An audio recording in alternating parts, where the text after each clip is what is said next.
이렇게 규정해 놓고 있는 게 바로 보호구역의 의미죠. 교육환경보호구역이라는 제도입니다. 유협종은 무조건 못 들어옵니다. 기억해 두시는 게 훨씬 실무적으로 맞다.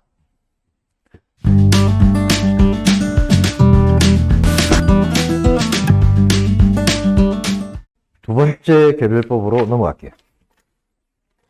자, 우리 상가중개 하는 분들이 아셔야 될 두 번째 개별법은 법제를 한번 적어볼까요? 교육환경보호에 관한 법률이라는 법이 있습니다. 이 법을 우리 상가중개 하실 분들은 공부를 하셔야 되죠. 자, 이 법에 어떤 규정을 우리가 공부해야 되느냐? 교육환경보호구역이라는, 여러분 다 상식적으로 알고 계신 조문이라 내용이 어렵진 않습니다. 요거를 우리가 공부를 할 거예요. 자, 이게 몇 년 전에, 얼마 안 됐습니다. 몇 년 전에 이게 법 이름이 바뀐 거예요. 내용이 바뀐 게 아니고. 그래서 예전에는 이거를 우리가 뭐라고 오랜 세월 동안 불렀냐면, 이런 법제로 오랫동안 불렀죠. 학교보건법 이렇게 불리던 법이 이름이 저렇게 바뀐 거예요. 그리고 그 당시에 학교보건법이 적용될 때 그 당시에 이거를 뭐라고 불렀냐면 교육환경보호구역이라고 안 부르고 정화구역이라고 불렀어. 이렇게 이름을 바꾸면서 명칭의 이름도 바뀐 거죠. 왜 바꿨을까? 이름을? 그러니까 그 왜 바꿨는지 그 이유를 제가 찾아보니까 옛날 명칭이죠. 학교보건법, 정화구역 이런 용어들이 일제 잔재가 들어가 있는 용어다라고 해서 바꿨다 그래요. 자, 이 법에서 우리가 아셔야 될 건 여러분 다 알고 있는 거죠. 학교를 중심으로. 여기 중간에 교육기관에 이렇게 학교가 있어요. 자, 이 법이 뭘 정해놓고 있느냐? 학교 주변에 일정 거리를 정해놓고, 요 안에는 너네들은 들어가지 마. 이렇게 규정해놓고 있는 게 바로 보호구역의 의미죠. 쉽게 생각하면 이런 열대죠. 이렇게. 그러니까 학교 다니는 학생들 있죠. 이게. 그래서 요 법이 정한 요 범위 안에 교육 환경에 혹은 애들 건강에 나쁜 영향을 미칠 것들을 미리 법으로 이렇게 지정해 놓고 너네들은 요 범위 안에는 들어가지 마라 이렇게 정해 놓은 게 교육환경보호구역이라는 제도입니다.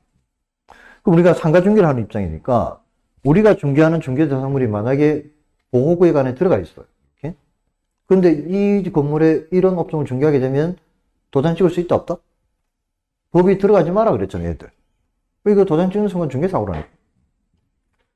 그러면 우리가 상가중개를 원활하게 하려면 어떤 내용을 알아야 될까요? 일단 어디까지 보호구역으로 지정되어 있는지 그 범위를 알아야 되고, 그리고 어떤 학교가 보호구역이 정해져 있는지 그 대상 학교를 알아야 되고, 그 다음에 어떤 놈이 유해업종으로 정해져 있는지 이 유해업종까지 알면 되죠.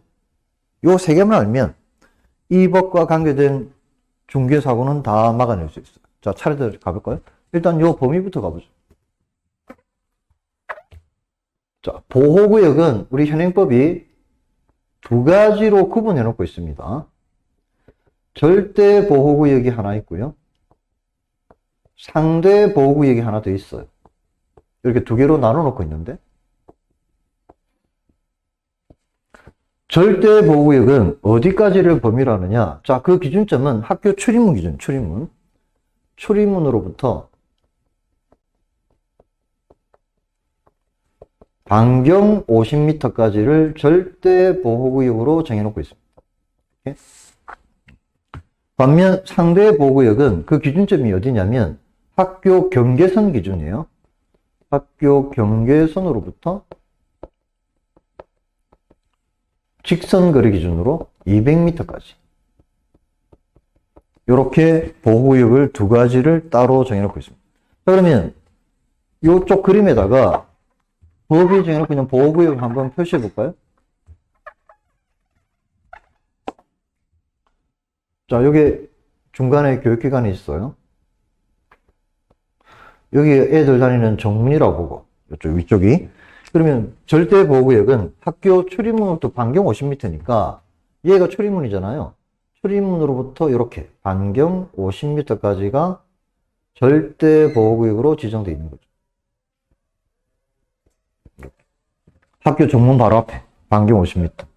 반면 상대 보호구역은 학교 경계선이니까 우리가 다른 말로 학교 담벼락이라고 생각하시면 돼요. 학교 담벼락으로부터 직선거리입니다. 200m까지를 상대 보호구역으로 정해놓고 있는 거죠. 그러니까 상대 보호구역의 범위가 훨씬 넓어요. 자, 그러면 왜 이렇게 보호구역을 두 개로 구분해 놓고 있느냐? 그 이유가 있긴 한데 큰 의미는 없습니다. 자, 그 이유를 제가 설명드리면, 여기 빨간 반원 절대 보호구역이잖아요. 여기에는 하늘이 두 쪽이 나도 얘들 유협종은 무조건 못 들어옵니다. 얘들 들어올 수 있는 방법이 없어요. 얘들은 여기는 무조건 못 들어와. 빨간 반원에는 아무런 방법이 없어요. 반면 사방 200m까지 상대 보호구역에도 원칙적으로는 얘들 못 들어오잖아, 유협종이. 그런데 얘는 예외적으로 무조건 못 들어오는 게 아니고 이 학교를 관할하는 관할교육청이 다 있어요. 그래서 관할교육청에 심의를 들어가서 그 심의를 통과하면 유협종도 요 범위 안에는 들어갈 수 있도록 허용해 주겠다. 이렇게 가능성을 열어두고 있는 차이가 있어요. 절대 보호구역은 심의 과정 자체가 없어요. 반면 상대 보호구역은 원래는 안 되지만 심의를 들어가서 통과하면 유협종도 들어갈 수 있도록 해주겠다라는 가능성을 열어두고 있다. 그래서 요거 통과하면 들어갈 수 있어요. 됐죠? 요 차이. 그래서 저는 굳이 공부하실 분들이 이걸 두 개 나눠서 공부할 필요 없다. 그냥 좀 넓은 범위는 요거 하나만 기억해도 되겠다. 요거 하나만 기억하자. 그래서 요 넓은 범위 안에 얘들은 못 들어간다라고 정리하는 게 훨씬 편하다. 전개하는 입장에서는. 절대 보호구역은 그냥 의미가 없다 생각하시면 됩니다. 그래서 상대 보호구역인 200m까지를 우리가 유협종이 들어가지 못하는 보호구역으로 기억해 두시는 게 훨씬 실무적으로 맞다. 자, 그럼 두 번째. 그러면 이런 보호구역이 설정되어 있는 대상 교육기관은 어떤 곳에 보호구역이 설정되어 있을까? 이거 한번 생각해 볼까요? 자, 첫 번째, 초중고등학교. 여기에 보호구역이 있을까요? 있어요. 그죠? 우리 눈에 안 보이지만 당연히 학교 담벼락 기준으로 사방 200m까지 보호구역이 다 지정되어 있습니다. 그 다음에 특수학교. 이렇게 적을게요. 저기는 요즘 새로 생겨난 여러 가지 그 목적을 가지고 설립되어 있는 학교들이 있죠. 뭐 요리고등학교니 뭐 골프고등학교 뭐 이런 거 있잖아요. 이런 거 다 합하면 됩니다. 원예학교 이런 것도 다 합하면 되고 다 합하면 됩니다. 얘들도 보고 있죠. 그 다음에 4년제 대학교, 2년제 대학 여기에도 사방 200m까지 보호구 있을까요? 대학교? 여기도 있어요. 대학 캠퍼스 담벼락을 기준으로 사방 200m까지 상대 보호구역이 다 있어요. 보호구역이 있다는 말은 유협종이 못 들어가는 거죠. 있어요. 그 다음에 유치원에도 보호구역이 있을까요? 유치원? 여기도 있어요. 어린이집 여기 있을까요? 보호구역이? 어린이집 사방 200m 보호구역이 있겠다 없겠다? 여기마저 있으면 상가 중개하는 사람들 도시 지역에서는 유협종 중개 못해요.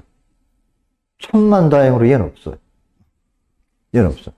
결국은 우리가 알고 있는 일반 초중 고등학교부터 대학을 포함하고 유치원까지 보호구역이 다 있어요. 보호구역이 있다는 말은 법이 정한 범위 내에는 유협종이 못 들어간다는 이야기죠. 보호구역에 들어가지 마라 그랬으니까 얘들 됐다 그죠? 못 들어가요?